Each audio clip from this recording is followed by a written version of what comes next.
So I found, first thing I want to talk about today. We're yapping, okay? We're yapping. I found a Reddit thread a couple of days ago. No, yesterday. It was yesterday. I came across it while I was trying to fix an amplifier. Titled, I made an OSU skill rating leaderboard. So let's get into it, okay? Let's get into it. Today on Did You See This Reddit post? Absolutely. It's TLDR, which is great for people like us. Skill ratings of the top 10,000 players based on their top 100 plays. If we use it like skill rating, kind of like ELO rating, something, comparing the top players' scores, and if they are on the same map with the same mods, then whoever got the highest score wins, which is really weird. Here's an image to show how the skill ratings compare to performance points. Ignore that the skill rating goes negative here. Who's this? But actually, who's that? How does this happen? Look at this guy. Femkitty. Pros, MREC still rank 1. Cons, can only be calculated for top players. Probably overweights SS scores. Insert player here is too low/high. Let's have a look, shall we? Just checked, it is Databyte. I've not heard of that player. Fankolak is second last. Apparently Nahus is rank 2 in this. So the whole idea of this, I think, is it looks like it's taking ideals from PPV1 and applying them to PPV2. So this is a mixed system, right? Because this only works on the top 100 plays. So the more rank 1 scores that you share with other people as their top plays, the better. Which I think is why Nahus is so high up. Because so many people farm his type of map. It slaughters Lifeline. It absolutely guts Nineric, because no one else can play the maps he plays. So because many of Fatman's plays are unique, it punishes them. Yeah, exactly. This is... So that's how PPV1 worked, right?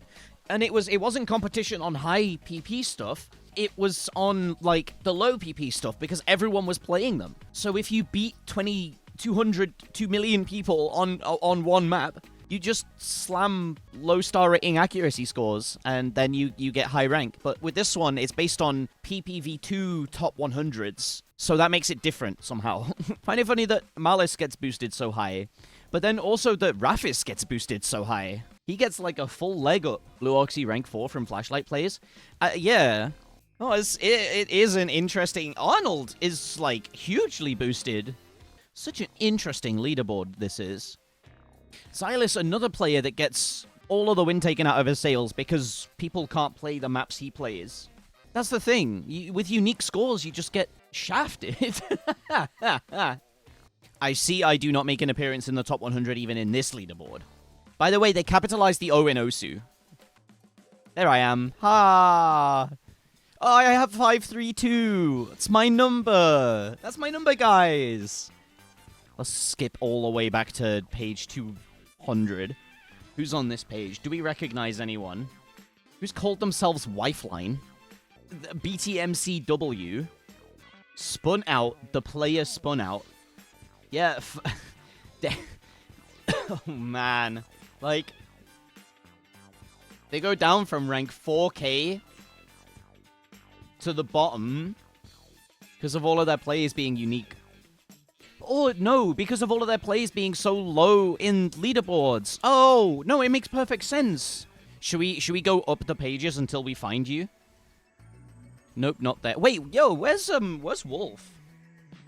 He's rank 1 on a lot of maps, but they're not farm. 511. Okay. That's a big boost. Yeah, it's an interesting take, though. You could, in theory, combining PPV2 with PPV1, but the ideals of PPV1 would be really good. Like, Aza had a good idea on stream where he said about if you take a score which only one person has achieved, that should be worth more in a system than score that you've got rank 1 on that 1,000,000 billion people have achieved. You know? The more unmatched the score is, the more it would be worth in a system, or the more it would be scaled by in a system. He also made a really good tweet about his idea. Okay. Oh, this was it. Yes. This was the tweet. Always the loss of individuality for each player ending up participating in it. Yeah, not interesting for anyone to see the same players with the same plays everywhere. think most people can agree that a player's profile shines most when they are unique, and I think this system does little to encourage a player to try and chase for those kinds of plays. Despite them often defining history, PPV1-esque system that rewards originality. Just for the sake of example, you can assume every current slot map just gets like a -20 for anyone outside of the top 10 or whatever. Rare plays like Worst HR Player, Hard Rock, and Unmano Darkside get plus 20% because it's the only FC. One player sees this play and tries to match it because it's now 964, but can't match it because it's insane. More players try to match it unsuccessfully, validating the quality of the play. Maybe it gets 25% now, etc. It's an interesting one. I didn't even know there was a response, though. I didn't look too hard into this. I think the issue when such a system is usually suggested, or when people refer back to PPV1, is that most people are comfortable with what the idea of PP is right now. You suggest taking that away to replace it with something that's more individualistic, and people react badly. We've gone this far with the idea behind PPV2. I think you have to understand that gravitating towards a system such as V1 is there because people feel like the things that are most impressive are not awarded fairly by V2. It's really important we don't try to conflate the two. In a world where the scores you think are the most unique and deserving of some kind of reward were better evaluated, would you feel the same need for V1? Yeah? Okay. Do you think these maps aren't objectively hard compared to the best scores in V2, but just deserve extra reward for uniqueness? Or are they actually hard, and there's pitfalls in V2 that mean they're not evaluated fairly? Which is going to age better in the long term? How do we move an entire community of players to a brand new system that might completely destroy all their achievements thus far? No, okay, I can see it. I can see it. It's a good response, to be honest. It's a good discussion to be having. Oh my god, he's made 2 more. Oh my god, there's a large discussion. It's a point of view that I'd not considered before, but at the same time, good thought. Good thought. I'm not entirely aligned with it, but good thought. Any existing scale is pretty much reliant on PPV2 existing. You say that, but there's also a second metric for rating difficulty of a play or a map is star rating. Star rating and PP have a direct relationship with each other. Yeah. I mean, yes and no. Star rating, I guess now is being changed. Like, star rating is now getting rebalances, but common ancestor, yeah. Maybe, I don't even know if there is a relationship. I like these discussions on how to redefine how we see rankings, though. And honestly, I don't think rankings should exist, but that's just me. The separate skills displayed on leaderboards. Yeah, like TP used to be, where it was... And I mean, it was a different system, right? Correct me if I'm wrong, but TP used to be the 3 different metrics. You had a top 100 in each, and then combined. But the way PPV2 is implemented, you get a top 100 only, which then gets combined into a PP rating. I don't think TP and PPV2 is identical, because it's different in the sense that you used to have those 3 separate metrics with top 100s in each of those, and then they would get combined into your TP score. But now you just have a top 100, right? You just have, well, 200, but you know what I mean. What I'm saying is you could make PPV2 look like TP very easily. Yes and no. Reasoning was something like the rank calculation pipeline requiring a single PP value per score. I think that's where things went wrong. I don't think there should have been a single PP value per score, but a lot more data to store. I see the reasoning, yet I disagree with it.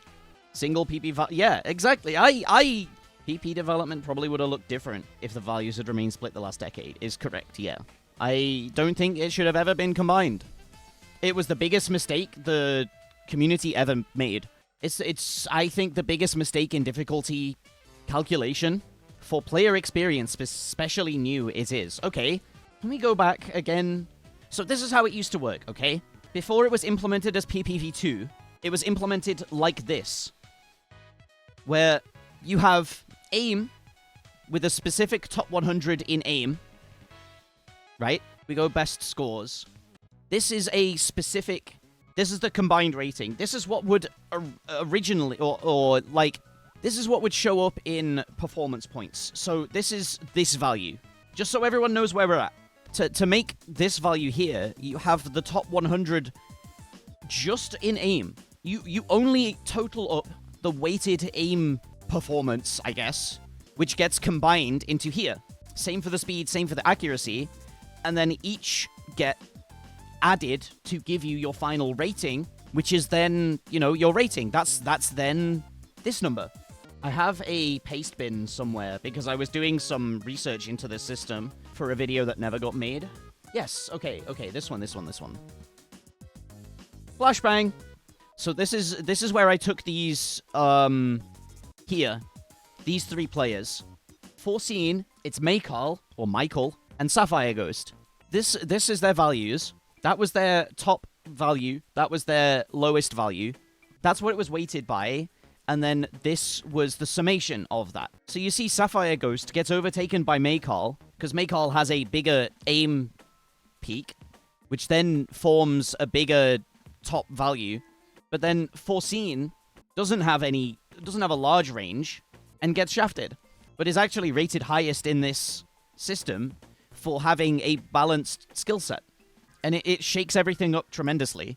So that instead of just having a top-heavy top 100, you can balance yourself out. You don't need a top-heavy top 100 in that sense. You'd have to have a lot more plays with a lot more facets of gameplay to be a high rank. I think if I remember, Foreseen dropped almost to the, like, completely out of top 100.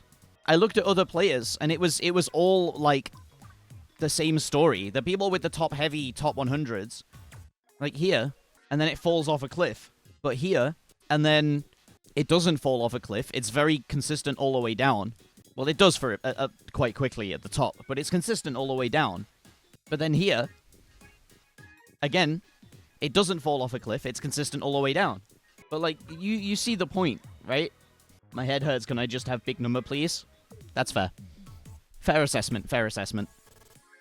Yeah, this system was the correct system, in my opinion.